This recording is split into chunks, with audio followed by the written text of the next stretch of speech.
నమస్తే నేను Roja, welcome to special debate. భాగ్యనగర శివార్లలోని అత్యంత ఖరీదైన తుర్క చెరువు కబ్జా కహాని రాస్తే రామాయణం, వింటే భారతం. కోట్ల రూపాయల విలువైన జాగాపై రాబందుల కన్నుపడింది. కొందరు యథేచ్ఛగా కబ్జాలకు పాల్పడ్డారు. రంగారెడ్డి జిల్లా శంకర్పల్లి దొంతన్పల్లి గ్రామానికి చెందిన తుర్క చెరువు 28.08 ఎకరాల విస్తీర్ణంలో ఉంది. కానీ ఆ చెరువుపై కన్నేసిన కబ్జా రాయుళ్లు ఆ చెరువు స్థలాన్ని పందికొక్కుల్లా మింగేశారు. ఇదేంటి అని అడిగితే తిరగబడి బెదిరింపులకు పాల్పడుతున్నారు.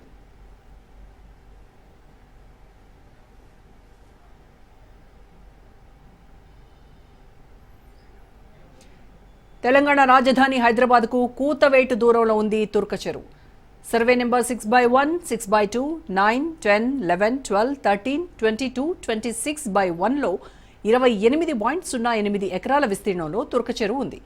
అక్కడ FTL బఫర్ జోన్లలో అక్రమంగా మట్టి వేసి వెంచర్ చేసి అధికారులను ప్రలోభపెట్టి అనుమతులు తీసుకున్నారు.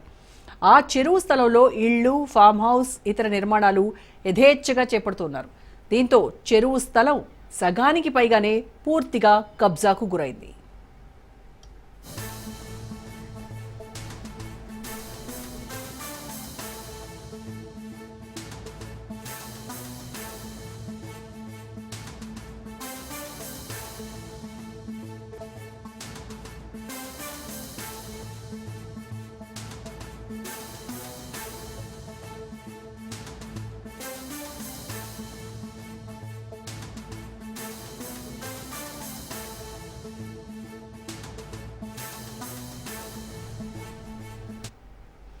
తుర్క చెరువు కబ్జా కహాని అంతులేనిది. యథేచ్ఛగా కబ్జాకోర్లు 12 ఎకరాల చెరువును మింగేశారు.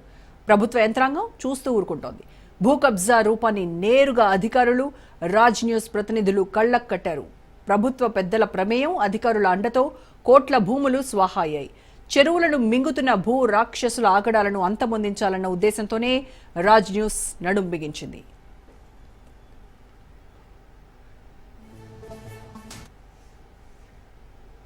తుర్క చెరువు కబ్జాలపై నిజాలు నిగ్గు తేల్చేందుకు రాజ్ న్యూస్ బృందం ప్రయత్నించింది.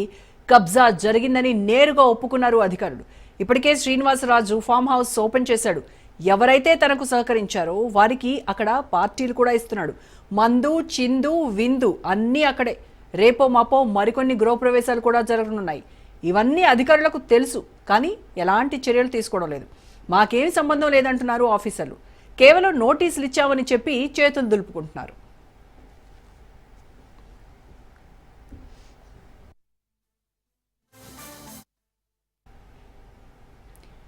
ఇరిగేషన్ వాళ్ళు రెవెన్యూకు రాసామంటారు. MRO పంచాయతీరాజ్ సెక్రటరీకి లేఖ రాశానని చేతులు దులుపుకున్నాడు.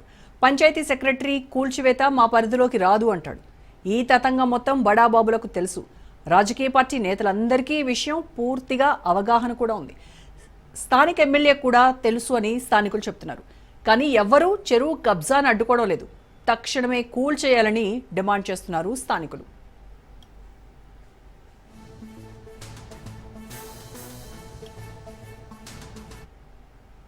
గారు నమస్కారం సార్. 2021లో FIR అయితే ఇప్పటి వరకు అక్కడ కనీసం ఒక చర్య కూడా లేదు. కానీ FIR మాట వాస్తవమే, కానీ అక్కడ ప్రస్తుత పరిస్థితులు చూస్తే మాత్రం భవనాలు నిర్మించబడ్డాయి. ఏంటి సార్ అసలు ఏం జరుగుతుంది ఈ వ్యవహారంలో? ఈ చెరువు యొక్క FTL ఏరియా మనకు 25 ఎకరాలు ఉంది సార్. ఓకే.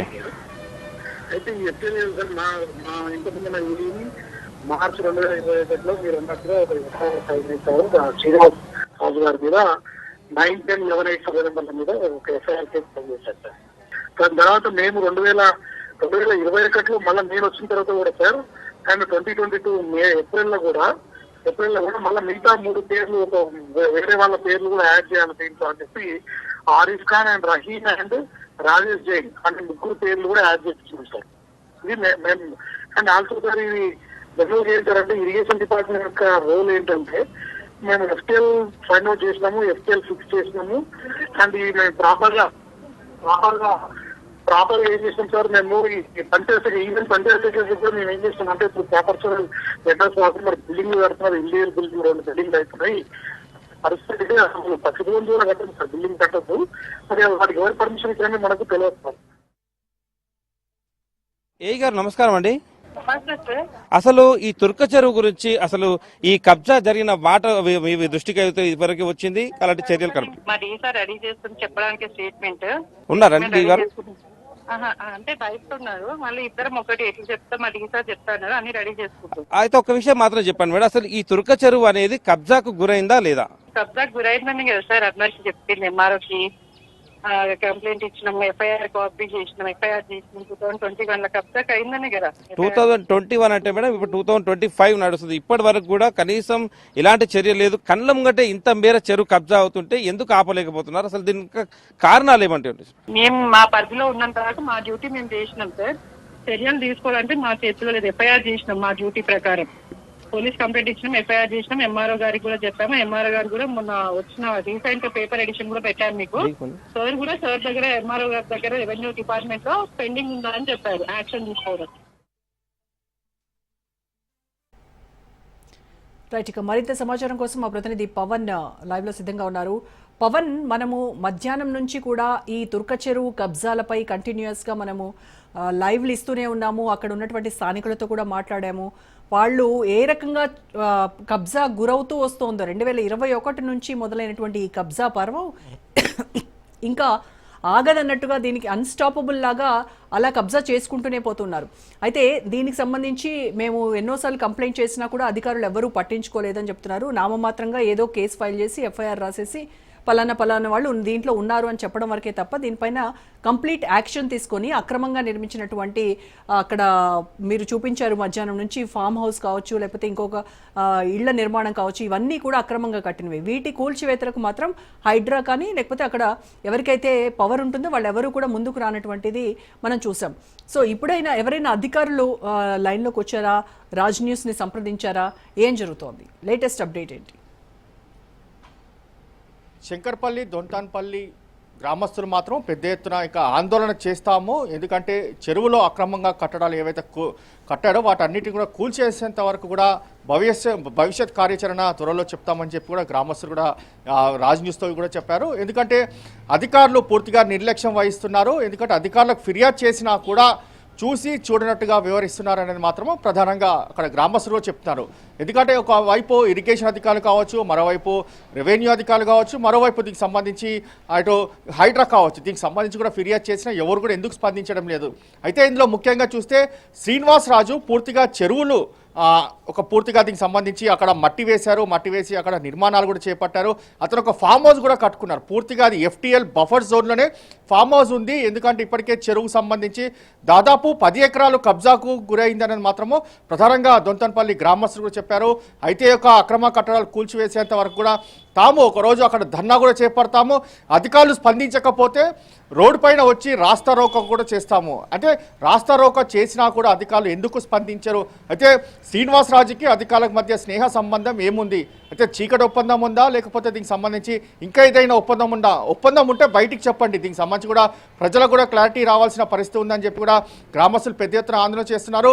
అయితే దీనికి సంబంధించి మాత్రము ప్రభుత్వాధికారులు రాజ్ న్యూస్ వేసిన కథనాలకు కొంత కదలిక కూడా వచ్చింది. అయితే దీనిపైన కూడా దీనికి సంబంధించి చర్యలు తీసుకునేందుకు కూడా రంగం సిద్ధం చేసినట్లుగా మనకు తెలుస్తుంది. ఎందుకంటే రాజ్ న్యూస్ 2 గంటల పాటు యొక్క పూర్తిగా అక్రమ కట్టడాలు కావచ్చు, ప్రజెంట్ సిచ్యువేషన్లో ఈ యొక్క కట్టడాలకు సంబంధించి కావచ్చు, పూర్తిగా ప్రత్యక్ష ప్రసారం ద్వారా కూడా తుర్క చెరువుకు సంబంధించి కూడా పూర్తిగా అన్నీ కూడా లైవ్లో చూపించారు. నేపథ్యంలో అధికారులకు కూడా చిరణం వచ్చింది. ఇప్పటికే దీనికి సంబంధించి అధికారులు కూడా దీనిపైన మరోసారి కూడా సర్వే చేసే అవకాశం కూడా ఉంటుంది. సోమవారం సర్వే చేసే అవకాశము ఉన్నట్లుగా మనకు సమాచారం తెలుస్తుంది. సర్వే తర్వాత కూడా దీనికి సంబంధించి ఎలాంటి నోటీసులు జారీ చేస్తారు, దాని తర్వాత యొక్క పూర్తిగా ఫామ్ హౌస్ని ఏ విధంగా కూల్చివేస్తారనేది మాత్రము వేచుడాల్సిన పరిస్థితి కనిపిస్తుంది. ఎందుకంటే శ్రీనివాసరాజు ఇప్పటికే అక్కడ లోకల్ లీడర్స్ని కూడా దీనికి సంబంధించి ఇటు బీఆర్ఎస్ కావచ్చు, ఇతర సంబంధించిన నేతలు ఇటు కాంగ్రెస్ కావచ్చు, బీజేపీ కొంతమంది చోటా నాయకులను కూడా పూర్తిగా వారికి అప్పుడప్పుడు తన ఫామ్ హౌస్లో పార్టీలు కూడా ఇచ్చేవాడు. ఎందుకంటే దీనికి సంబంధించి తనకు వ్యతిరేకంగా ఎక్కడ కూడా మాట్లాడకుండా వారికి కావాల్సిన అన్ని సదుపాయాలు కూడా సమకూర్చేవాడని చెప్పి కూడా స్థానికులు గ్రామస్తులు కూడా చెప్తున్న పరిస్థితి కనిపిస్తుంది. ఎందుకంటే వాటి యొక్క వీరు శ్రీనివాసరాజుతో యొక్క పార్టీలు చేసుకునే దానికి సంబంధించిన కొన్ని ఫోటోలు వైరల్గా మారాయి. అప్పట్లో దానికి సంబంధించి కూడా ఇటు గ్రామస్తులు చెప్తున్న పరిస్థితి కనిపిస్తుంది. మొత్తానికి మాత్రము తుర్క చెరువు సంబంధించి మరికొద్ది రోజుల్లో కూడా ఇంకా కబ్జా చేసే అవకాశం కూడా చాలా స్పష్టంగా కనిపిస్తుంది. ఎందుకంటే ఇప్పటికే 10 ఎకరాలు సంవత్సరాలు చెరువును కూడా కబ్జా చేసిన వారు రేపు మరోవైపు యొక్క చెరువును మొత్తాన్ని కూడా కబ్జా చేసినా కూడా ఆశ్చర్యపడాల్సిన విషయం లేదని చెప్పి కూడా గ్రామస్తులు కూడా చెప్తున్న పరిస్థితి కనిపిస్తుంది. ఒకవైపు మనం తుర్క చెరువు నుంచి ఒక లైవ్ ఇవ్వగా మరొక మన ప్రతినిధి మహేందర్ రెడ్డి మాత్రము ఎంఆర్ఓ ఆఫీస్ నుంచి కూడా ఎప్పటికప్పుడు కూడా అప్డేట్ కూడా అందించారు. అయితే ఎంఆర్ఓ కూడా దీనిపైన ఎక్కడ కూడా మీడియాతో మాట్లాడాలంటే కూడా స్పందించలేని పరిస్థితి కనిపిస్తుంది. ఓవరాల్ గా చూస్తే మాత్రము తుర్క చెరువు దగ్గర ఉన్న FTL బఫర్ జోన్ లో పూర్తిగా యొక్క ప్రజెంట్ నిర్మాణాలను కూడా కూల్చివేసేంత వరకు కూడా రాజ్ న్యూస్ ఎప్పటికప్పుడు అధికారులు వెంట పడుతూనే ఉంటుంది. ఎందుకంటే దీనికి సంబంధించి ఎవరు పర్మిషన్ ఇచ్చారు, పర్మిషన్ ఇస్తే ఏ విధంగా పర్మిషన్ ఇచ్చారు, దానికి సంబంధించిన పూర్తిగా అడుగడుగున అధికారులను కూడా నిలదీస్తూ ఉంటుంది. ఎందుకంటే ఈ యొక్క అక్రమ కట్టడం కూల్చివేసేంత వరకు కూడా రాజ్ న్యూస్ నిద్రపోదు అనేది మాత్రం చాలా ఖచ్చితంగా చెప్తున్నాము. ఎందుకంటే ఒక్కసారిగా దీనికి సంబంధించి అక్రమ కట్టడాలకు సంబంధించి ఇప్పటికే అన్ని ఆధారాలు కూడా రాజ్ న్యూస్ పూర్తిగా దీనికి సంబంధించి సంపాదించింది కాబట్టి వాటన్నిటిని కూడా అధికారుల ముందు పెట్టి మరి ఈ యొక్క అక్రమ కట్టడాలు కూల్చివేసేంత వరకు కూడా నిద్రపోదని చెప్పి కూడా చాలా కరాఖండిగా చెప్తున్నాం. Right, thank you Pavan. Right, welcome back. Turka Cheruvu బచావో అనే నినాదంతో రాజ్ న్యూస్ వరుస కథనాలను ప్రసారం చేస్తోంది. మధ్యాహ్నం నుంచి కూడా మా ప్రతినిధులు తుర్క చెరువు అక్కడ లొకేషన్కు వెళ్ళి అక్కడ జరిగినటువంటి కబ్జాను కళ్ళకు కట్టినట్టుగా చూపించారు. అలాగే అక్కడ స్థానికులు ఆ తుర్క చెరువుతో ఉన్నటువంటి అనుబంధాన్ని అలాగే ఈ కబ్జాను చూస్తూ వాళ్ళు పడుతున్నటువంటి ఆవేదనను కూడా మనం లైవ్లో చూపించాము. రైట్, అయితే ఇదే అంశం పైన మరి రాజకీయ పార్టీలు ఏ రకంగా స్పందిస్తున్నాయి ఇవాళ డిబేట్లో మనం మాట్లాడదాము. ప్రముఖ అనలిస్ట్ బండారు రామ్మోహన్ రావు గారు కూడా మనతో జాయిన్ అయ్యారు. అండ్ నాగేంద్ర గౌడ్ గారు బీఆర్ఎస్ నాయకుడు, ఆయన కూడా మనతో జాయిన్ అయ్యారు. నమస్కారం అండి రామ్మోహన్ గారు, నాగేంద్ర గారు. నమస్కారం మేడం. ముందుగా నాగేంద్ర గారు మీతోనే స్టార్ట్ చేద్దాం. నాగేంద్ర గారు, మీ ప్రభుత్వ హయాంలో బీఆర్ఎస్ 10 ఏళ్ల కాలంలోనే ఈ చెరువులను కబ్జాలు కావచ్చు లేకపోతే ప్రభుత్వ ఆస్తులను పరిరక్షించాలి అనేటువంటి ఆలోచన, మూసి పునరుద్ధరణ కావచ్చు, ఇవన్నీ కూడా మీ ప్రభుత్వ హయాంలో చేసినటువంటి ఆలోచనలే. కానీ మరి 2021లో ఈ శంకర్పల్లి ఉన్నటువంటి ఈ తుర్క చెరువు కబ్జా గురవుతూ వస్తోంది అని ఈరోజు అక్కడ ఉన్నటువంటి ఏఈ డిఈలు కూడా మాతో షేర్ చేసుకున్నారు ఆ న్యూస్. మరి అలాంటప్పుడు ఎందుకు మరి ఈ 111 జీవోలో కట్టినటువంటి అక్రమ కట్టడాలను కూల్చివేశారు అప్పుడు బీఆర్ఎస్ హయాంలో? ఆ తర్వాత చెరువు కబ్జాలు చేస్తున్నటువంటి వాళ్ళని కూడా మీరు ఆపారు. మరి ఎందుకు 2021లో కబ్జాకు గురైనటువంటి తుర్క చెరువును లైట్ తీసుకుంది మీ ప్రభుత్వం? ముందుగా మీకు అదే విధంగా లైవ్ లో ఉన్న మిత్రులకు అందరికి నమస్కారం మేడం. అయితే మేడం, ఇప్పుడు ఈ చెరువులన్నీ కూడా కబ్జాకు గురైనాయి, ఇక చెరువులు కనుమరుగైనాయి, చెరువులు లేకుండానే పోయినాయి, చెరువులను బకాసురులు వచ్చి కబ్జాలు చేసినారు అంటే ఎక్కడ కూడా మీరు చూడండి, ఉమ్మడి రాష్ట్రం లోపలనే కాంగ్రెస్ పార్టీ అధికారంలో ఉన్న టైం లోపలనే జరిగినాయి. మేము మా చిన్నప్పుడు చూస్తుంటే ఒక్కొక్క చెరువుల హైదరాబాద్లో చుట్టుపక్కల ఉన్న చెరువులలో ఈ రోజు పోతే రేపు మెల్లమెల్ల స్టార్ట్ అయితే 6 నెలల చెరువు పోతుండే. అట్లా చెరువులన్నీ పోయి ఆ చెరువుల ఫలితమే ఇప్పుడు ఏంటంటే కాలనీలు మునిగిపోతున్నాయి. మొత్తం వర్షం పడితే అసలు చుక్క కూడా బయటకోలేని పరిస్థితి ఉంది. అంటే అవి ఎక్కడైతే వాటర్ స్టోర్ అవుతున్నానో అదే చెరువులకు ఇప్పుడు వస్తున్నాయి. వర్షం పడ్డప్పుడు కూడా అక్కడ ఇండ్లు ఉంటున్నాయి. ఆ ఇండ్లన్నీ మునిగిపోయినప్పుడు మనకు ఈ అలజడి అనేది స్టార్ట్ అవుతా ఉంది. అయితే ఈ ప్రాంతం ముఖ్యంగా ఈ చేవెళ్ళ ప్రాంతం లోపల శంకర్పల్లి కానీ మొయినాబాద్ కానీ ఇట్లా ఈ ప్రాంతం లోపల కొన్ని గ్రామాల్లో 111లకు వస్తాయి. అయితే 111 రిలాక్సేషన్ ఉన్న గ్రామాలు కూడా ఇప్పుడు ఆ మోకిలే అట్లా అందులో కొన్ని సర్వే నంబర్లు ఇవ్వడం జరిగింది. అయితే దీన్ని ఆసరగా చూసుకొని ఆ రోజున్న ప్రభుత్వంలో ఉన్న పెద్దలు అంటే అప్పుడు ఎట్లయిపోయింది అంటే కాంగ్రెస్ పార్టీ అంటేనే అసలు ఇక మేము స్వాతంత్రం తెచ్చినాం, కాంగ్రెస్ పార్టీ ఏలాలే, కాంగ్రెస్ పార్టీలో ఎవరికి టికెట్ వస్తే వాళ్ళు ఎమ్మెల్యేలు అయిపోతున్నారు, ఎవరికి టికెట్ వస్తే వాళ్ళు సమితి ప్రెసిడెంట్లు అయిపోతున్నారు. ఆ విధంగా వ్యవస్థ అంతా ఆ విధంగా ఉండేది. ఉన్నప్పుడు వాళ్ళు అంచెలంచెలుగా అన్ని చెరువులను ఎక్కడ కూడా చెరువులు కబ్జా అయినాయి. అంటే ఇప్పుడు హైదరాబాదు ఒక లెక్క ప్రకారం చూస్తే 3000 అంటే లాస్ట్ మిగిలిన 3500 చెరువులు ఉంటే 500 చెరువులు ఏమో మొన్న హైడ్రాలో వచ్చిన లెక్క. అంటే అన్ని చెరువులు కూడా మూసుకుపోయిన పరిస్థితి, అక్కడ ప్లాటింగ్ అయిన పరిస్థితి, కబ్జాలకు గురైన పరిస్థితి.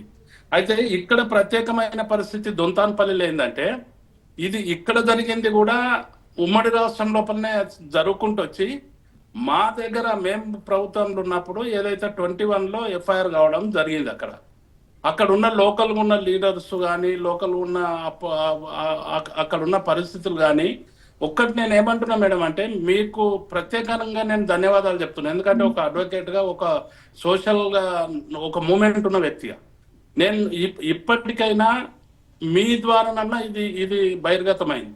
అంటే చెరువు ఉంటే ఒక చెరువుకుంటే ఆ చెరువు పరిధిలో ఉన్న గ్రామాలు ముఖ్యంగా అక్కడ ఉన్న వ్యవసాయదారులు కానీ వ్యవసాయ కూలీలు కూడా అందరి మెడలలో కూడా కొంత బంగారం ఉండడం కానీ లేకుంటే బట్టలు మంచిగా ఉండడం కానీ వాళ్ళ పిల్లలు మంచిగా చదువుకోవడం కానీ వాళ్ళ గ్రామం అంతా కూడా శస్యశ్యామలంగా ఉండడం కానీ అక్కడ ఉన్న పశువులు కూడా ఆరోగ్యవంతమైన పశువులు ఉండడంతో మనుషులు కూడా ఆరోగ్యవంతంగా ఉండడం ఆ గ్రామం అసలు డెవలప్మెంటే వేరే ఉంటది. అట్లాంటివన్నీ కనుమరుగైన పరిస్థితి లోపల మీరు ఇలాంటి దాన్ని తీసుకొచ్చినందుకు ప్రత్యేకమైన నేను ధన్యవాదాలు తెలుపుకుంటూ నేను ఏమంటున్నా అంటే 111లోకి వస్తుంది మేడం. అక్కడ బఫర్ జోన్ కానీ FTL కానీ లేకపోతే ఇంతగానం చెరువు ఒక 4 వ్యక్తులు ఒక్కటే వ్యక్తి ఇన్ఫ్లుయెన్స్ చేసి అందరిని కూడా ఇప్పుడు మేము పొద్దున్న నుంచి మేము చూస్తున్నాం. మీ దగ్గర ప్రసారం అయిందని నేను చూస్తుంటే ఎంత ఘోరం అంటే అందరు అసలు ఏం చేస్తున్నారు ఏం జరుగుతుంది అనేది కూడా ఇక్కడ రెవెన్యూ డిపార్ట్మెంట్ ఏం చేస్తుంది, అక్కడ ఇరిగేషన్ డిపార్ట్మెంట్ ఏం చేస్తున్నది, లేకపోతే ఇప్పుడు కాంగ్రెస్ ప్రభుత్వం ప్రజా ప్రభుత్వం అని వచ్చిన రేవంత్ రెడ్డి గారి ప్రభుత్వం లోపల హైడ్రా పేరు మీద అనేకమైన బెదిరింపులు వచ్చినాయి, నోటీసులు వచ్చినాయి. లేకుంటే వాళ్ళ ఇళ్లకు పోయి ఓ స్టిక్కర్లు వేసేసారు, ఒకటి రాసిండ్రు. ఈ భయభ్రాంతులకు కూడా గురి చేసిన హైదరాబాద్ చుట్టూ మనం ఇప్పుడు ఇంత గణం జరిగితే దొంతాన్పల్లి దగ్గరనే జరిగితే హైదరాబాద్ కూతపేట దూరంలో ఉన్న 111 జీవోల ఈ విధంగా జరిగినప్పుడు ఆ హైడ్రా ఏం చేస్తున్నది, ప్రజాప్రభుత్వం ఏం చేస్తున్నది. నేను ఒక్క విషయం నేను ఏమంటున్నా మేడం అంటే చివరిగా నేను అంటున్నది ఏంటంటే వాళ్ళు పదే పదే పదే పదే గత ప్రభుత్వం కూడా విమర్శించారు, ఇప్పటికి కూడా విమర్శిస్తున్నారు. ఇప్పుడు వాళ్ళు వచ్చిన తర్వాత ఈ సంవత్సరం అంటే 14 నెలలు పూర్తయిన తర్వాత కూడా ఇప్పటికి కూడా వాళ్ళు తీసుకున్న చర్యలు అంటే ఆల్రెడీ FIR అయి ఉన్నది, అక్కడ కబ్జా చేసిన వాళ్ళ పేర్లు ఐడెంటిఫైడ్ అయి ఉన్నాయి, అక్కడ కబ్జా అయింది కూడా చాలా క్లియర్గా ఉన్నది. అది 111 పరిధిలోకి వస్తుంది. మరి ఇది హైడ్రా కనిపించలేదా లేకుంటే ప్రభుత్వానికి కనిపించలేదా?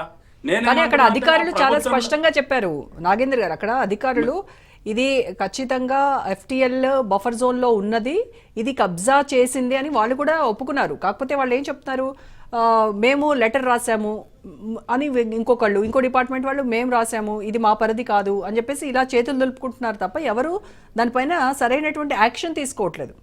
మేడం నేను ఏమంటున్నా, ఇరిగేషన్ డిపార్ట్మెంట్ వాళ్ళు కంప్లైంట్ ఇచ్చినప్పుడు దాని మీద FIR అయింది అంటున్నారు.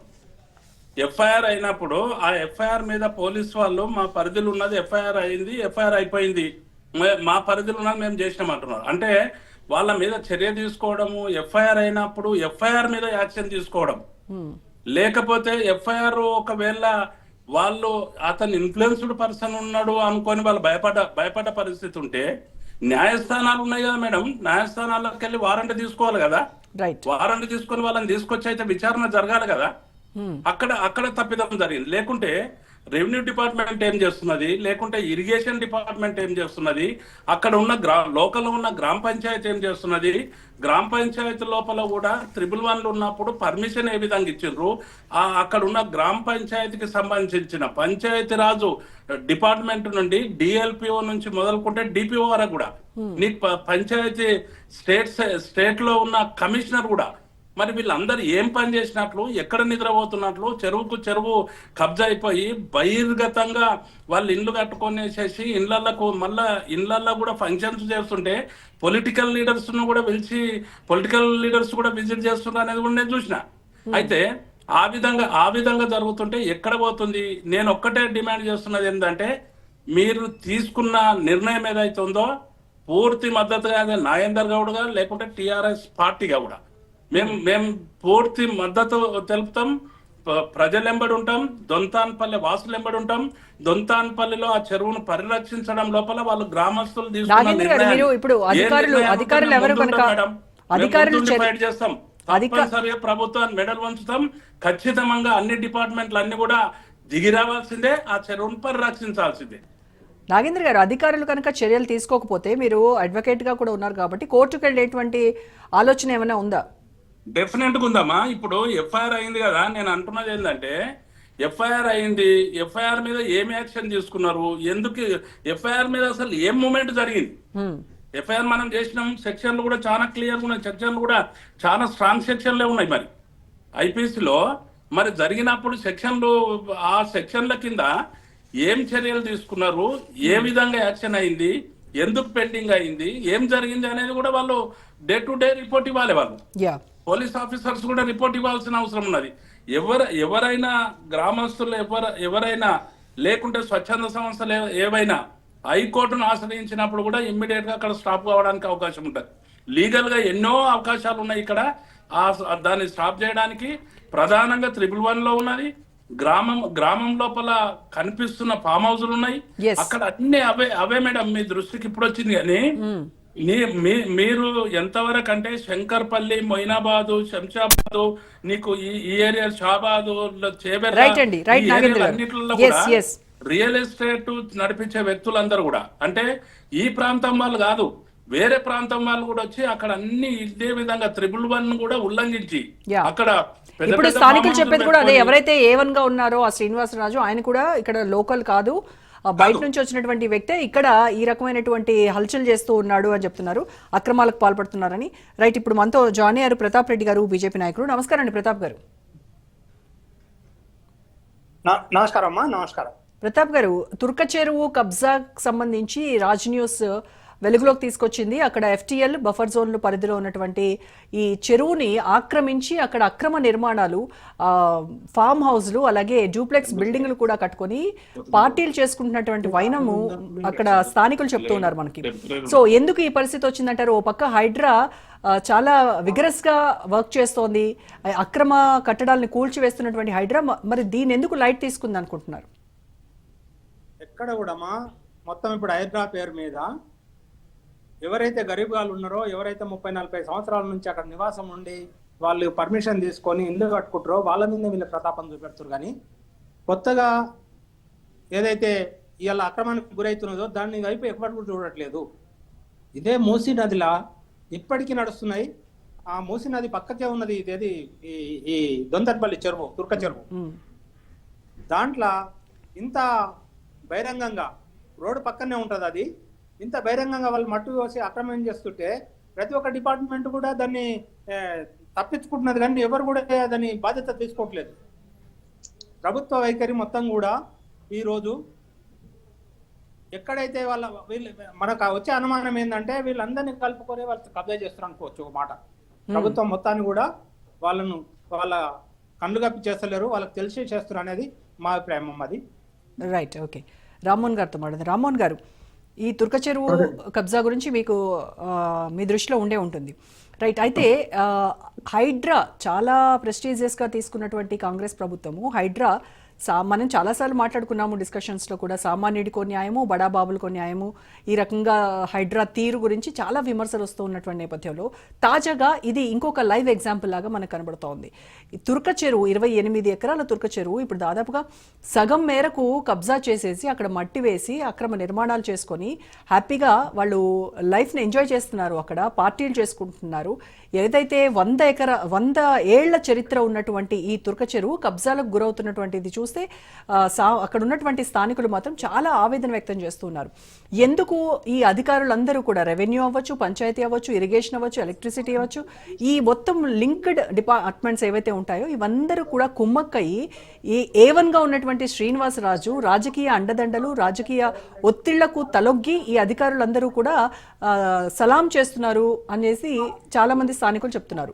ఇలాంటి పరిస్థితికి ఎండ్ కార్డ్ ఎలా పడాలంటారు? గారు, మీకు నాగేంద్ర గౌడ్ గారికి, అట్లాగే ప్రతాప్ గారికి, అట్లాగే మన రాజకీయ ప్రేక్షకులు, దీనికి మూలాల దగ్గర ఇవ్వాలి. ఎందుకంటే ఇప్పుడు వ్యక్తుల గురించో ఈ కబ్జా చేసిన ఒకరిద్దరి గురించో మాట్లాడితే అది వ్యక్తిగతం. స్పష్టంగా మీకు మాత్రం అభినందనలు తెలియజేసుకుంటున్నాను. ఎందుకంటే మన రాజు న్యూస్ గతంలో మనకు మేడ్చల్ జిల్లాలో కూడా చేసిన దాన్ని నేను కూడా మద్దతు తెలిపాను. ఇప్పుడు కూడా మీరు ఏదైతే తుర్క చెరువు ఉందో దీని గురించి కూడా పూర్తిగా మద్దతు తెలుపుతూ మీరు కృషి చేస్తున్నారు, వెలుగులోకి తీసుకొస్తున్నారు. ముఖ్యంగా రాజు న్యూస్ యాజమాన్యానికి నేను కృతజ్ఞతలు తెలియజేస్తున్నాను. నాగేంద్ర గౌడ్ గారితో పాటు అన్ని పార్టీలు కూడా మీరు ఒక మంచి విషయాన్ని వెలుగులోకి తీసుకొస్తున్నారు. మొదలు అభినందనలు. రెండోది చెప్తాను, ఎప్పుడైతే నేను యాజ్ అడ్వకేట్ కూడా చెప్తున్నాను, ఏంటంటే చట్టాలు ఉంటాయి, చట్టాలు అమలు చేసేది ఎవరు? అధికారం లీడ్ చేసేది ఎవరు? రాజకీయ పార్టీలు, అధికారంలో ఉన్న పార్టీలు. కానీ రెవెన్యూ వ్యవస్థను, ఇరిగేషన్ వ్యవస్థను వీటిని నాశనం చేసి ఎక్కడి నుంచి మొదలైందంటే తిలా పాపం తలా పిడికడు. ఎందుకంటే ఇది కొంచెం దీని మూలాలు మాట్లాడకపోతే ఇప్పుడు ఎందుకైంది, అనాథ ఎందుకైంది? ఇప్పుడు అందరూ శాకాహారులే కానీ రొయ్యల కబలు మాయమవుతున్నాయి. ఎందుకు అవుతున్నాయి అంటే ఒక మాట చెప్తాను నేను. తెలుగుదేశం ప్రభుత్వం వచ్చినప్పుడు ఎన్టీ రామారావు గారు మంచి సంస్కరణ కానీ పొరపాటు చేసిండు. ఏంటంటే రెవెన్యూ వ్యవస్థను మొత్తం అనాథ చేసేసిండు. పటేల్ పట్టవారి వ్యవస్థ తీసేయడం ఎంత మంచిదో దానికి ఆల్టర్నేట్ వ్యవస్థ సృష్టించాలి. ఎప్పుడు కూడా ఒక వ్యవస్థ లోపం ఉంటే తీసేసి అక్కడ ఏం లేకుండా చేయడం తప్పు కదా. ఏం చేయాల్సి ఉండే? ఆ వ్యవస్థ స్థానంలో రెవెన్యూకి సంబంధించి ఏదైనా పెట్టాల్సి ఉండే. మనకు భూమి శిస్తు రద్దు చేయడం కానీ ఇవన్నీ చాలా మంచి సంస్కరణ. కానీ ఏమైంది, పటేల్ పట్వారి వ్యవస్థ తీసిన తర్వాత వచ్చిన వాళ్ళందరూ ఆ ఊరికి సంబంధం లేని వాళ్ళు వచ్చిండ్రు, లంచాలకు మరిగిండ్రు. అక్కడి నుంచి మొదలైంది. తర్వాత కాంగ్రెస్ గవర్నమెంట్ వచ్చింది, మళ్ళీ బీఆర్ఓ, బిఏలు, విలేజ్ అసిస్టెంట్స్ అని రకరకాల పెట్టిండ్రు. కానీ ఆ ఊరు వాళ్ళు కాకపోవడం వల్ల ఏమైందంటే అక్కడ కూడా పొరపాటు జరిగింది పార్టీల పరంగా. మూడోది ఏమైంది, రెవెన్యూ వ్యవస్థను పూర్తిగా చిన్నాభిన్నం చేసింది ఇప్పుడు టీఆర్ఎస్ గవర్నమెంట్.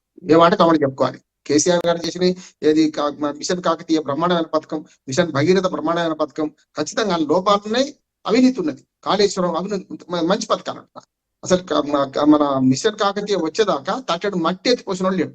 నేను స్థానిక ప్రభుత్వాల నుంచి వచ్చిన వాడిని, వార్డు మెంబర్ గా, సర్పంచ్ గా, మండలాధ్యక్షుడిగా పనిచేసిన వాడిని. నేను స్పష్టంగా చెప్తున్నాను, ఒక తట్టెడు మట్టి కూడా ఎత్తిపోయిన కాంగ్రెస్ ప్రభుత్వం తర్వాత కాకతీయ మిషన్ కాకతీయ ద్వారా అన్ని చెరువులు బాగుపడ్డాయి. కానీ ఎంతవరకు బాగుపడ్డాయి? ఉన్నది చేసిండు పాపం, వాళ్ళు తప్పు కాదు కదా. ఏదైతే మిగిలిందో దాన్ని మాత్రం బాగు చేసిండు. చెరువులు, వేల చెరువులు బాగుపడ్డాయి, నెంబర్ 1. కానీ రెవెన్యూ వ్యవస్థను కూల్చడంలో ఎన్టీ రామారావు తర్వాత మళ్ళీ మనకు కేసీఆర్ గారు ఘనత వహించారు. ఎందుకంటే విఆర్ఓ వ్యవస్థ అవినీతి ఉండొచ్చు, కానీ ఇంట్లో ఎలకలు ఉన్నాయని ఇల్లు తగలబెట్టుకోం కదా. కనుక ఈ బిఆర్ఓ వ్యవస్థ తీసేయడం, ఆఖరికి బిఆర్ఏ ఎవరైతే మస్కూరి అనే వాళ్ళు, లేకుంటే షేక్ సింధ్ అంటాం, తెలంగాణలో 4-5 పేర్లు కావలికార్ అంటాం, వీళ్ళని మొత్తం తీసేయడం వల్ల ఏమైందంటే ఇప్పుడు అధికారులు వస్తే ఊళ్ళో జవాబుదారు ఎవరు లేరు. అంటే ప్రజలు చెప్పానా, నాగేంద్ర గౌడ్ గారు, నేను, ప్రతాప్ గారు చెప్పానా ఇది ప్రభుత్వ భూమి కాదు అవునని ఎవరు చెప్పాలి? ఒక రెవెన్యూ ఉద్యోగి ఉండాలి, ఎవరు లేరు కదా. కాంగ్రెస్ ప్రభుత్వం ఇప్పుడు చేస్తా ఉంటుంది, మంచిది అంటున్నాను. రెవెన్యూ ఉద్యోగి ప్రతి ఊరికి ఒకరు ఉండాలి. గతంలో మంచి మనకు తెలంగాణలో, ఆంధ్రలోనే 2 పదవులు ఉండే, మున్సిపల్ కరణాలి. కానీ తెలంగాణలో పటేల్ ఇద్దరు, పోలీస్ పటేల్ వేరే శాంతి భద్రతలకు, అట్లాగే మన మాలిక్ పటేల్ అంటే డబ్బులు రకం వసూలు చేయడం, పట్టువారి 3 ఉండేవాళ్ళు. ఈ 3 వ్యవస్థలో అవినీతి ఉన్నది, కొంచెం ఫ్యూడల్ ఉన్నది. కానీ వాళ్ళ ఊరిని పట్టుకొని ఏడ్చిండ్రు. కానీ ఇప్పుడు అది పోయింది కదా. ఇప్పుడు ఏమైంది అంటే ఎవరికి పుట్టిన బిడ్డ అంటే ఎక్కెక్కి పడి ఏడ్చినట్టున్నది. ఇప్పుడు తెలంగాణలో భూముల కబ్జా జరిగింది. అట్లాగే ఏదైతే కాదేది కవిత కనహరం శ్రీశ్రీ గారు అన్నట్టు ఏది ఆక్రమణకి ఏది అనర్హం అన్నట్టు అన్ని చేసిండ్రు. ఇందులో ఇంకొక టెక్నికల్ ఉన్నది రోజా గారు. ఇప్పుడు నిజాం కాలంలో ఈ చెరువులు ఏదైతే గొలుసు చెరువులు అనేది కాకతీయుల కాలం నుంచి వచ్చినాయి. మన తెలంగాణలో ఒక చెరువు నెడితే ఇంకో చెరువు పోతాయి. అట్లానే నిజాం కాలంలో ఏం చేశారు, కొత్త మైనర్ ఇరిగేషన్ అంటే మధ్యన ఇంటర్మీడియట్ మన ఇరిగేషన్ పెట్టారు. నిజాం సాగర్ ప్రాజెక్ట్ లాంటి ఒక మధ్యన భారీ ప్రాజెక్టులు కాదు, చిన్నది కాదు, చేశారు. కానీ ఏమైందంటే అప్పుడు చెరువులకు తీసుకున్న భూమిలో శిఖం వేరు, ఆయకట్టు కింద ఉంటుంది. శిఖం కన్నా మీద ఉండేది మొట్టమొదటిదేమో FTL level, full tank level. అది పట్టాలు ఉన్నాయి. అవి పట్టాలు లేకపోతే ఈ సమస్య కాకపోతుండే. పట్టాలు ఉన్నాయి. దాని మీద ఉన్నది బఫర్ జోన్, అంటే కట్టుగాల ద్వారా నీళ్లు రావాలి. ఈ 2 పట్టాలే, బఫర్ జోన్ అయినా పట్టాలే, అట్లాగే FTL అయినా పట్టాలి. ఈ రెండిట్లో ఏమైందంటే పట్టా భూములు కనుక మేము బిల్డింగ్ నిర్మించుకుంటామని అక్రమంగా నిర్మించారు. బిల్డింగ్లు నిర్మించడం అక్రమం, భూమి వాళ్ళది. భూమి ఏం చేయాలి, వ్యవసాయం చేసుకోవాలి. ఒక్క పట్టం, ఏక్ ఫస్లా అంటారు దాన్ని, ఉర్దూలో చెప్పాలంటే ఏక్ ఫస్లా అంటారు. ఆనాడు 27 రిజిస్టర్లు రాసేవాళ్ళం పటేల్ పట్టవారి వ్యవస్థ ఉన్నప్పుడు. ఒక్క రిజిస్టర్ లేదు. ఇప్పుడు బారిష్ తక్త అంటే వర్షపాతం గమనించేసింది, పైదావర్ తక్త అంటే పంటలు ఏం వేసేవారు. అంటే రెవెన్యూ వాళ్ళే వ్యవసాయ శాఖ చూసేవాళ్ళు, భూములు చూసేవాళ్ళు. భూమి యజమాన్యం కనుక ఎప్పుడైతే విచ్ఛిన్నమైందో ఎన్టీ రామారావు గారు ముందు పెట్టారు, కేసీఆర్ గారు దాన్ని మొత్తం నాశనం చేసి కూర్చోబెట్టారు. ఈ ఇద్దరి వల్ల ఏమైందంటే ఇవాళ భూమి యాజమాన్య వ్యవస్థ మొత్తం నాశనం అయిపోయింది. ఇప్పుడు చేయాల్సిన పని ఏంటంటే ఇప్పుడు ఏమంటారు, గత జల సేతు బంధనం, లేకపోతే అంత అయిపోయిన తర్వాత సబ్కుచ్ లుటాకే హోష్ మే ఆయేత అన్నట్టు ఈ ప్రభుత్వం తీసుకొచ్చింది. మంచిది అంటున్నాను. ఇప్పటికైనా పార్టీల పరంగా కూడా ఎలాంటి భేదం లేకుండా నాగేంద్ర గౌడ్ గారు స్పష్టంగా చెప్పారు, అందరు మద్దతు ఉంటాం, మీరు ఎవరు కూడా వ్యతిరేకం కాదు. నిజంగా అభినందిస్తున్నాను రాజకీయ పార్టీలు, ప్రతాప్ గారిని కానీ నాగేంద్ర గౌడ్ గారిని. కానీ ఇప్పుడు చేయాలి వాట్ నెక్స్ట్, ఒక మాట చెప్పి ముగిస్తాను. ఇప్పుడు చేయాల్సిన పని ఏంటంటే హైడ్రా మూసి అక్కడి వరకు ఔటర్ రింగ్ రోడ్ లోపటి వరకే పరిమితం. హైడ్రా రాగానే అందరం పార్టీలకు అతీతంగా అందరం కూడా ఏమన్నాము, స్పష్టంగా నిజామాబాద్ లో మాకు నిడ్రా కావాలన్నారు, వరంగల్ వడ్రా కావాలన్నారు. ఎందుకన్నారు అంటే ఆ కబ్జాలు అయినాయి, మన కళ్ళ ముందట చెరువులు మొత్తం మాయమైపోతున్నాయి, ఎట్లా అని అందరం ఆవేదన పడ్డాం. కానీ హైడ్రా ఏదైతే మూసీ నది ప్రక్షాళన 2 ఉన్నాయో ఇంతకుముందు ప్రతాప్ గారు అన్నట్టు పేదల మీద పడ్డారు, పెద్దలు విడిచిపెట్టారు. దానివల్ల విమర్శ వచ్చింది. ఎవరు కావాలని దీనికి వ్యతిరేకంగా మాట్లాడలే. ఎప్పుడైతే ప్రభుత్వం ఎప్పుడు చేయాల్సిన పని అప్పుడు చేయకుండా మొదలు చేయాల్సిన కొసరి చేయాల్సిన మొదలు చేయడం వల్ల వచ్చిన సమస్య. ఒక చిన్న ఉదాహరణ చెప్తాను. రోజా గారు, ఇప్పుడు మనం భోజనం చేస్తాం, అందరి ఇళ్లలో భోజనం చేస్తాం. మామూలుగా చేసేటప్పుడు మొదలు పచ్చడి కలుపుకుంటాం, తర్వాత కూర కలుపుకుంటాం, తర్వాత పులుసో చారు పచ్చి పులుసు పోసుకుంటాం, తర్వాత చల్ల పోసుకుంటాం, అంతే కదా.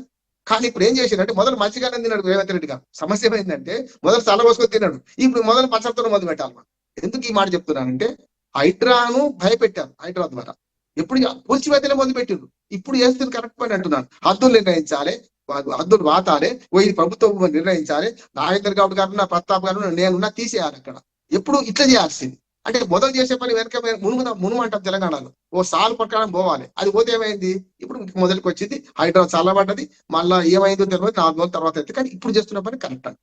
ఒక మాట చెప్పుకుంటాను, మీరు కరెక్ట్ స్పెసిఫిక్ గా చెరువు గురించి అడిగాను కనుక నేను పొద్దున్న నుంచి మీ టీవీ చూస్తున్నాను. అభినందిద్దామంటే నన్నే పిలిచారు కనుక నేను చెప్తున్నాను. ఆ చెరువు విషయంలో పాటు ఇంతకుముందు ప్రతాప్ గారు చెప్పారు కదా, మూసీ నది బొట్టు అటు ఇటుగా ఉన్న దాంట్లో 111 జీవోను కూడా నిర్వీర్యం చేసి అంటున్నాను. 111 జీవోలో పొరపాట్లు ఉన్నాయి. టీఆర్ఎస్ వాదన కొంత కరెక్ట్. ఎట్లా కరెక్ట్ అంటే 111 జీవోలో అసలు జీవోకి ఎఫెక్ట్ గా ఊర్లేమో ఇలా పెట్టిండ్రు. శంషాబాద్కు సంబంధమే లేదు. శంషాబాద్ తీసుకొచ్చి 111 జీవోలో పెట్టిండ్రు. కాంగ్రెస్ గవర్నమెంట్ 96 లో చేసింది. తప్పు కదా. అసలు దీనికి సంబంధం లేదు. ఈ జోన్ లో లేని దానిలో ఊళ్ళు పెట్టిండ్రు, జోన్ లో ఉన్నాయి తీసేసిండ్రు. 2 గమ్మతైంది. ఆ ఊళ్ళకి సెలెక్ట్ చేయడంలో 84 ఊళ్ళు, 13 మండలాలు, 7 మండలాలు పూర్తిగా, తర్వాత కొంచెం కొత్త మండలాలు అయింది. 7 మండలాలు 84 ఊళ్ళల్లో కొన్ని అవసరం లేని విలేజ్ చేర్చిండ్రు, అవసరం ఉన్న విలేజ్ విడిచిపెట్టి. కనుక 111 జీవోను నిర్వీర్యం చేసేటప్పుడు నేను స్పష్టంగా చెప్పిన టీఆర్ఎస్ వాళ్ళు చేస్తే తప్పు. ఇది ఏంటంటే సవరణ చేయండి. ఏ ఊళ్ళో అయితే ఇందుకు రావో దాన్ని తీసేయండి. ఏ ఊళ్ళో అయితే వచ్చినాయి గవర్నమెంట్. కాబట్టి ప్రజలు బాధపడ్డారు. రోజా గారు, ఎందుకంటే భూముల ధరలు పడిపోయినాయి, ఎవరు కొంటలేరు. కాదమ్మా, నేనేమంటున్నాను, ఇవాళ హైదరాబాద్ చుట్టుపక్కల అంతటా బిల్డింగ్లే కావన్నా, అక్కడ 111 జీవో ఉంటే ఫామ్ హౌస్ లో కట్టుకున్నారు. బ్రహ్మాండమైన 1+1 గ్రౌండ్ +1 వేసుకోవచ్చు అక్కడ. రెండోది వేస్తే లేదు. కనుక అటువంటి దానికి అమ్ముకుంటే నష్టమే ఉంటుండే. కనుక ఇప్పుడు కేసీఆర్ చేసిన పని ఇంకో తప్పు ఏంటంటే ఈ 111 జీవో ఎత్తేస్తా అన్నట్టు పోలే. అది ఉన్నది అదృష్టవశాత్తు. అప్పుడు ఎత్తేసినా కూడా దాన్ని కోర్టు కేసులు ఉన్నాయి, అవి ఉన్నాయి కనుక పోలే. కనుక మనం అభినందించాలి. ఇప్పుడు జరగాల్సి చెప్తా వాటి నెక్స్ట్ అంటే, ఇప్పుడు ఏదైతే మునుగు ప్రకారం పాత నక్షాలు పట్టుకోవాలి, బట్ట నక్షాలు దొరికించుకోవాలి. బట్ట నక్షాలు కొందరు పెత్తందారులలో ఉన్నాయి ఇప్పటికి కూడా, గ్రామ కారణము లేకుంటే పోలీస్ పటేల్ దగ్గర ఉన్నాయి, మాని పటేల్ దగ్గర ఉన్నాయి. వాటిని పట్టుకోవాలి. అంతెందుకు గూగుల్ మ్యాప్స్ ఉన్నాయి పాతవి. 50 ఏళ్ల క్రితం గూగుల్ మ్యాప్స్ లేకపోతే 20 ఏళ్ల క్రితం అయితే ఉన్నాయి కదా, దాన్ని పట్టుకోవాలి. గతంలో ఎంత చెరుకు ఉన్నది దాని విస్తీర్ణం నిర్ణయించాలి, హద్దులు వాతాలి. ఎవడున్నా తీసేయాలి. ఈ మాట అంటున్నాడు, మొరటగా అంటున్నాడు, ఎవరున్నా తీసేయాల్సిందే. ఇవన్నీ చేయాలి. ఈ చెరువుల కబ్జాలకు అడ్డుకట్ట పడాలి అని అంటే ముందు అధికారుల్లో చిత్తశుద్ధి రావాలి, రాజకీయ నాయకుల్లో కూడా చిత్తశుద్ధి ఉండాలి. ఇవన్నీ జరగాలి. అది చాలా పెద్ద క్వశ్చన్. రోజు ఒకటే మాట, ఇప్పుడు ఏమైందంటే మీరు చేస్తున్న పని మంచిది. ఇప్పుడు 4th ఎస్టేట్ అంటాం మనం, ఏది మీడియా, 3 చట్టసభలు, మన కార్యనిర్వాహక న్యాయ వ్యవస్థతో పాటు మీడియా 4th ఎస్టేట్ పని మనం చేస్తున్నాం. మనందరం చేస్తున్న పని అదే. ఖచ్చితంగా ఇది అనుకుంటే సంకల్పం ఉంటే సాధ్యంగా అది లేదు. మీరు పట్టినప్పటి విడవకండి. మీ ఎంబడి మేము అందరం ఉంటాం. ఇటువంటి మాటల్లో ఖచ్చితంగా అందరూ నిలబడాలి, పార్టీల ఖచ్చితంగా నిలబడాలి.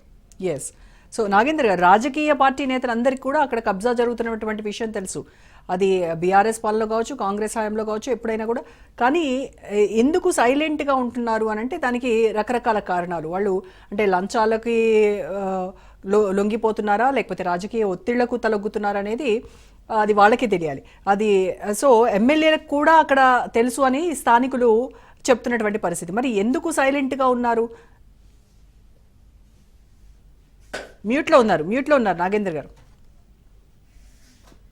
అంటే లీడర్స్ కు తెలియదు, ఇవి ఏ పార్టీలో ఉన్న ప్రజాప్రతినిధులకు తెలియదు అని అనుకోనిక వీల్లేదు. కానీ కాకపోతే ఒకటి ఏంటంటే, ఈ పొలిటికల్ గా ఉన్న అధికారంలో ఉన్న లీడర్లే కాక అధికారులు కూడా ఉన్నారు కదా మేడం. ఇప్పుడు ఏ ప్రభుత్వం ఉన్నా కూడా ఎంఆర్ఓ రెవెన్యూ వ్యవస్థ కానీ, ఇరిగేషన్ వ్యవస్థ కానీ, పోలీస్ వ్యవస్థ కానీ అందరు కూడా ఉన్నారు. అయితే నేను ఒక్కటేమంటున్నా అంటే, ఒకటి ఈ పార్టీ ఆ పార్టీ వీళ్ళు వాళ్ళు అనేది కాదు. ఇక మీరు ఇప్పుడు అన్న రామ్మోహన్ గారు మంచి కాల్ ఇచ్చాడు. నేను ఏమంటున్నా అంటే, మీరు అడిగేసారు కదా, అడిగేసిన అడుగు ఇంకా ముందుకేయండి మేడం. ఇక మేము ఖచ్చితంగా వెనకడుగు వేసే ప్రసక్తే లేదు నాగేంద్ర గారు దీంట్లో. డెఫినెట్ గా మేము అందరం ఉంటాము. ఇప్పుడు మాలాంటి వాళ్ళం చాలా మంది, ఇప్పుడు నేను ఎంపీపీ కాడికి వెళ్ళి మొదలు పెడితే ఈ రోజు కూడా లైవ్ గా ఇలాంటి రాజకీయాల మీద ఉన్నాం. అంటే నేను ఒక్కటేమంటున్నా మేడం అంటే, రాజకీయాల గురించి మాట్లాడాను కాబట్టి ఇలాంటి కబ్జాలు చేసి, ఇలాంటి చెరువులను కబ్జాలు చేసి, ఇండ్లు కబ్జాలు చేసి, మంది భూములు గుంజుకొని, లేకుంటే పేదోళ్ళని నోరు కొట్టి ఇట్లా కొట్టింది కాబట్టి ఇలా రాజకీయ వ్యవస్థ బస్టు పట్టిపోయింది. అలా రాజకీయ వ్యవస్థల గ్రాడ్యుయేట్ ఎలక్షన్ ఉంటే కూడా డబ్బులు లేని పరిస్థితి. ఒక స్వచ్ఛందంగా సేవ చేస్తామని అతను ముందుకొస్తే అతనికి అవకాశం లేని పరిస్థితి ఉన్నది. అంతే ఇట్లాంటి దానితోని వ్యవస్థనే బస్టు పడుతున్నది. కాబట్టి మీరు ముందుకు వచ్చిండు, ఫైట్ చేయండి, మీరు రండి, ఇక మనం అందరం కలుద్దాం, అందరిని కూడా ప్రోగ్ చేద్దాం. మాకు నేను డిస్ట్రిక్ట్ ప్రెసిడెంట్ ఉన్న ఏరియానే, మా జిల్లా అంతా ఇప్పుడు మూసీ గురించి మాట్లాడండి మేడం. నేను ఒక్కటేమంటున్నా, మూసీది కూడా ఎంత అధ్వానం అంటే, మా దగ్గరికి వెళ్ళే మా ఊరు పక్కకి వెళ్ళే మా మూసి పోతుంటది. కానీ మేము జీవో 14 తో మేము వాడుకోవద్దు వాటిని. ఆ విధంగా గతంలో ఉండే. అయితే రాను ఏమైపోయింది అంటే, ఆ ప్రాంతంలో ఉన్న గ్రామాలన్నిట్లో కూడా అండర్ గ్రౌండ్ డ్రైనేజ్ అయింది కదా మేడం. అండర్ గ్రౌండ్ డ్రైనేజ్ అయిన ప్రతి గ్రామంది కూడా తీసుకొచ్చి దాంట్లోనే కలుపుతున్నారు. దానికి ప్రభుత్వం పర్మిషన్ ఇస్తున్నారు, ప్రభుత్వం రికార్డు చేస్తున్నది, ఎంపీ బుక్కులు రికార్డు చేస్తున్నది, ప్రభుత్వం శాంక్షన్ ఇస్తున్నది.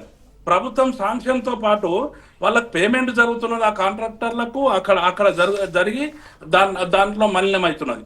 ఇప్పుడు వికారాబాద్ ఉన్నది మేడం, వికారాబాద్ దగ్గర ఈ మూసీ నది పుడుతుంది. పుట్టిన దగ్గరనే ఒక ఇండస్ట్రియల్ ఏరియా ఉంటే, ఆ ఇండస్ట్రియల్ ఏరియా నుంచి స్వయాన నేను ఒక విషయం ఏంటంటే, అమ్రపాలి గారు మా దగ్గర ఆర్డీఓ సబ్ కలెక్టర్ గా పనిచేసింది, అడిషనల్ కలెక్టర్ గా పనిచేసింది. ఆమె ఫామ్ హౌస్ తో యుక్తంగా కూడా ఇదే మన మూసీ నదిలకే వస్తా ఉన్నది. ఆమె కూడా ప్లాటింగ్ చేసింది, అక్కడ ఓపెన్ ప్లాటింగ్ చేసింది. ఆ ప్లాటింగ్ కూడా ఇక్కడనే వస్తున్నది. డెంటల్ కాలేజ్ ఉంది, ఇండ్లకే వస్తున్నది. ఇండస్ట్రియల్ ఏరియా ఉన్నది, అండ్లకే వస్తున్నది. నిన్న మొన్న కూడా కొన్ని గ్రామాలు కలుపుతుంటే కూడా ఒకవైపు విదేశాలకు పోయి ఎట్లున్నది చూసినామంటున్నారు మూసి పక్షాలన. మరి ఇక్కడున్న వికారాబాద్ దగ్గరనో, ఇక్కడున్న శంకర్పల్లి దగ్గరనో, ఇక్కడున్న గొల్లగూడ దగ్గరనో, ఇక్కడున్న ఈ ప్రాంతంలో జరుగుతున్నది చూస్తలేరు. ఈ ప్రాంతం మొత్తం మలినం అయిపోతున్నది. ఇప్పుడు మా దగ్గర గోవులు నీళ్ళు తాగితే కూడా అసలు బతకలేని పరిస్థితి ఏర్పడ్డది. మనిషి దాంట్లోకి వెళ్ళి దాటుకుంటూ పోతే మొత్తం అంతా కూడా దురదొస్తున్న పరిస్థితి ఉన్నది. అంటే మూసీలో మంచి నీళ్లను చెల్మెలు కొట్టుకొని, అక్కడికక్కడ గుంతలు తీసుకొని నీళ్లు తాగిన మూసి ఇవాళ మలినం అయిపోతున్నది. ప్రభుత్వాల నిర్లక్ష్యం కాదా ఇది? ప్రభుత్వాల్లో ఈ రోజు కూడా ముఖ్యమంత్రి గారు పోయి యాదగిరిగుట్ట దగ్గరకు పోయి హైదరాబాద్ అంతా దాటినాక నల్గొండలో విజిట్ చేస్తాడు. ఆయన జిల్లా అనుకుంటున్న ఈ వికారాబాద్ లో ఏడైతే మూసి ఉడుతుందో, మూసి దగ్గర మలినం అవుతుంటే ఇక్కడ ఎవరు కూడా పట్టించుకునే పరిస్థితి ఏర్పడుతున్నది. కాబట్టి మీరు తీసుకున్న నిర్ణయం ప్రకారము ఇప్పుడు ఇప్పుడు ఏదైతే ఈ ఎఫ్ఐఆర్ అయిందో, శంకర్పల్లి పిఎస్ ఎఫ్ఐఆర్ అయిందో, మేము అడ్వకేట్స్ గా మేము ఒక 10 మంది బృందం వస్తాం మేడం. మీరు ఎన్నడూ కాల్ చేయండి, నేను లైవ్ గా చెప్తున్నా. 10 మంది మేము వస్తాం, పర్ఫెక్ట్ అడ్వకేట్స్, సీనియర్ అడ్వకేట్లం అందరం వస్తాం. అందరం వచ్చేసేసి ఫ్రీ ఆఫ్ కాస్ట్ లో మేము హైకోర్టు వరకు కూడా పోతాం, సుప్రీం కోర్టు వరకు కూడా పోదాం. దీన్ని ఒక్కదాన్ని షాంపుల్ గా బయటికి రావాలి. నేను అనేది ఏంటంటే, ఈ తుర్కాపల్లి, ఇది దొంతాన్పల్లి ఏదైతే ఉందో, తుర్క చెరువు ఏదైతే ఉందో, తుర్క చెరువులు ఉన్న దోషులను ఒక్కరిని కూడా ఇవ్వకూడదు. ఇక ఒక్కరిని కూడా ఇవ్వనప్పుడు డెఫినెట్ గా భయం సురువైపోతుంది. ఈ హైడ్రా పేరు మీద ప్రభుత్వం ఒక వైపు కక్షపూరితంగా, పక్షపాతంగా, నేను పదే చాలా ఛానల్లా చర్చ చేసినాం. ఏదైతే హైడ్రా అనే దాని మీద గంతులేసిన చాలా మంది, హైడ్రా వచ్చింది ఏమో జరుగుతుంది, ఏదో జరుగుతుంది అన్నా. ఇది లాస్ట్ వరకు వెళ్ళాక ఏం జరుగుతుంది చూద్దాం అనుకుంటే, ఆయన అంచనాలు కూలగొట్టడానికి సరిపోయింది, పేదోళ్ళ బిల్డింగ్లన్నింటిని కూలగొట్టడానికి సరిపోయింది. అది చూపించిండు, పేదోళ్ళ బిల్డింగ్లన్నీ కూలగొట్టిండు, పేదోళ్ళని భయభ్రాంతులను చేసిండ్రు, చాలా మంది చనిపోయినరు, చాలా మంది కూడా ఆత్మహత్యలు చేసుకున్న పరిస్థితి ఉన్నది, గుండె అయిపోయిన పరిస్థితి ఉన్నది. ఆ విధంగా జరగడానికి ఉపయోగపడ్డ తప్ప ఇలాంటి దానికి కాలేదు. నేను ఒక్కటే మీ ద్వారా నేను విజ్ఞప్తి చేస్తున్నా, డిమాండ్ చేస్తా ఉన్నా. శంకర్పల్లిలో ఇన్వాల్వ్ ఉన్న అధికారులు ఎవరైనా రెవెన్యూ అధికారులు కానీ, పంచాయతీరాజ్ అధికారులు కానీ, లేకపోతే ఇరిగేషన్ అధికారులు కానీ, పోలీస్ అధికారులు కానీ ఖచ్చితంగా ఎవరైతే బాధ్యులో వాళ్ళు యా మేడం నేను ఏమంటున్నా, అక్రమంగా 111 లో నిర్మాణం చేసిండు ఇంట్లో ఉన్న ఏవన్ అదే అధికారులు చెప్తున్నారు. ఎవరైతే ఈ పర్మిషన్స్ ఇచ్చారో వాళ్ళు ఖచ్చితంగా భారీ మూల్యం చెల్లించుకోవాల్సి ఉంటుంది. అంతవరకు కూడా ఈ పోరాటం ఆగదు. రాజ్ న్యూస్ చేస్తున్నటువంటి ఈ ప్రయత్నానికి మీరందరూ కూడా సపోర్ట్ చేస్తా అన్నారు. దానికి ధన్యవాదాలు అండ్ థ్యాంక్ యూ రామ్మోహన్ గారు, నాగేంద్ర గౌడ్ గారు, ప్రతాప్ రెడ్డి గారు, థ్యాంక్ యూ అండి. Done, thank you so much అండి. సో మొత్తానికి తుర్క చెరువు కబ్జా అయిందని అధికారులే చెప్తున్నారు. అక్కడ అక్రమ కట్టడాలు అయితే మన కళ్ళకే కనిపిస్తున్నాయి, కానీ అధికారులు మాత్రం చూసి చూడనట్టుగా వ్యవహరిస్తున్నారు. లంచాల మత్తులో జోగుతున్నటువంటి అధికారుల వాళ్ళ భరతం పట్టడానికి రాజ్ న్యూస్ ఇలా వరుస కథనాలు ప్రసారం చేస్తూనే ఉంటుంది. ఇది ఇవాల్టి స్పెషల్ డిబేట్. Stay tuned.